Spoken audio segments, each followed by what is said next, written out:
ഇന്ന് മുഖ്യമന്ത്രി പ്രഖ്യാപനം ഉണ്ടാകുമെന്ന പ്രതീക്ഷയിൽ നൂറുകണക്കിന് പ്രവർത്തകരാണ് വി.ഡി. സതീശന്റെ ആലുവ ദേശത്തെ വീട്ടിൽ തടിച്ചുകൂടിയത്.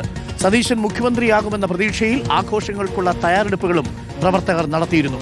എം.എൽ.എമാരും നേതാക്കളും സതീശനെ വീട്ടിലെത്തി സന്ദർശിച്ചു.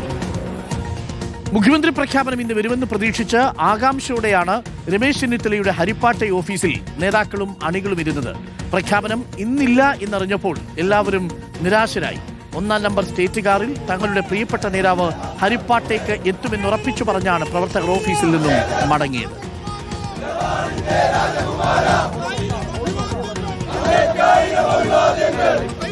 പ്രവർത്തക സജ്ജയമുണ്ടായിരുന്നു. ഇപ്പോൾ ഉണ്ടായിരുന്നില്ല. വലിയ പ്രതീക്ഷയിലാണ്